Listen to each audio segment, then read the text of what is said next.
Hello and welcome back to TPS watch and learn video session. हमारा जो chapter है, first chapter that was matter in our surroundings, वो almost complete है। इसका जो एक लास्ट टॉपिक है, आज हम लोग उसे डील करेंगे।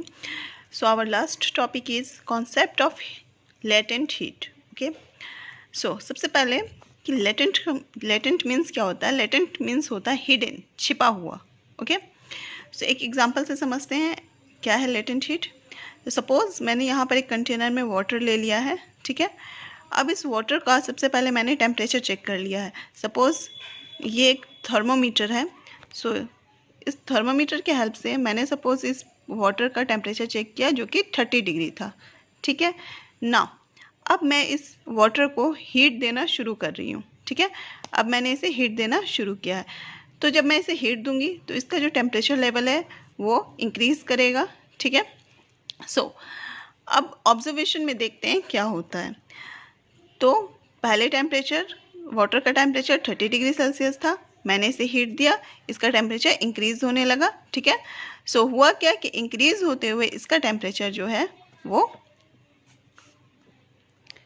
100 डिग्री सेल्सियस तक पहुंच गया। जो मुझे, मान लो सपोज़ मुझे यहाँ पर अज्यूम डेट कि यहाँ थर्मोमीटर में मुझे यहाँ शो हो रहा है कि अब जो टेम्परेचर है हीट देने के बाद ये 100 डिग्री सेल्सियस पर आ गया है, ठीक है।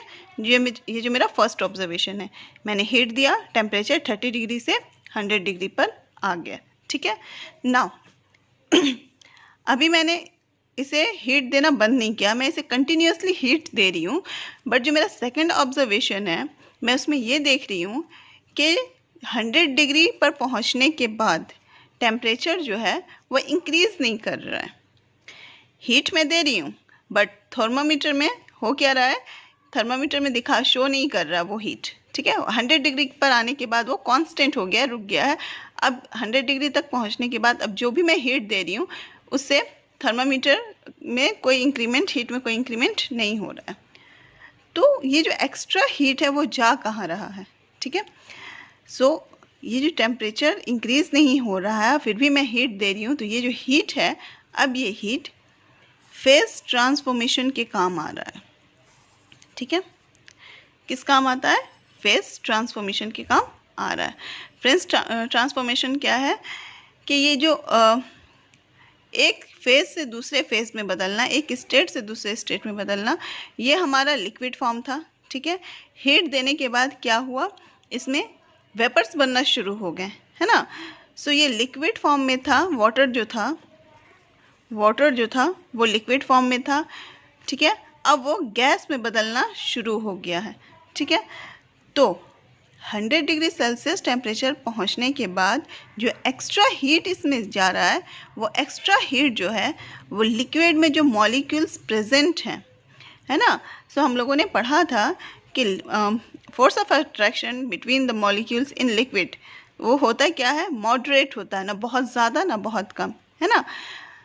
तो ये जो एक्स्ट्रा हीट है, अब ये क्या कर रहा है कि लिक्विड के पार्टिकल्स के बीच के फोर्स ऑफ अट्रैक्शन को वीक करने का काम कर रहा है, ठीक है। क्योंकि जब फोर्स ऑफ अट्रैक्शन वीक होगा तब दो पार्टिकल्स एक दूसरे से दूर जाएंगे, और जब पार्टिकल्स एक दूसरे से दूर जाएंगे, है ना, एक दूसरे से अलग होंगे, तभी तो वो वेपर बन करके बाहर निकल पाएंगे, है ना। सो ये जो एक्स्ट्रा हीट हम लोग दे रहे हैं, ये टेम्परेचर इंक्रीज़ नहीं कर रहा है। टेम्परेचर जितना इंक्रीज़ होना था वो हो गया, 100 डिग्री पर पहुंच गया। अब जो ये एक्स्ट्रा हीट जा रहा है वो क्या कर रहा है कि वाटर के जो मॉलिक्यूल्स है, अब उनके बीच के फोर्स ऑफ अट्रैक्शन को ख़त्म करने का काम कर रहा है, उनके अट्रैक्शन को वीक करने का काम कर रहा है। अब क्या कर रहे हैं, पार्टिकल्स उस हीट को एब्जॉर्ब कर रहे हैं, एक दूसरे से दूर हो रहे हैं, उनके बीच का फोर्स ऑफ अट्रैक्शन कम हो रहा है और वो लोग वेपर बनकर निकल रहे हैं। ओके, तो ये जो हीट है इसे ही हम लोग कहते हैं लेटेंट हीट। इस तरह का जो हीट हुआ इसी हीट को कहा जाएगा लेटेंट हीट।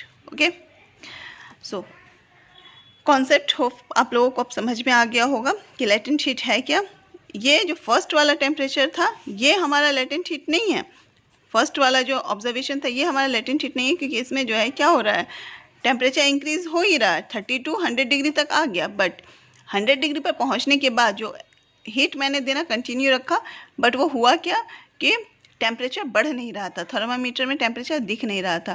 तो हीट तो मैं दे रही हूँ, हीट तो इंक्रीज़ होना था, वो तो हो नहीं रहा, तो वो हीट जा कहाँ रहा है, तो वो जो एक्स्ट्रा हीट इसमें है वो अब किस काम आ रहा है, वाटर के पार्टिकल्स को सेपरेट करने के काम आ रहा है, उसे वेपराइज करने के काम आ रहा है, ठीक है।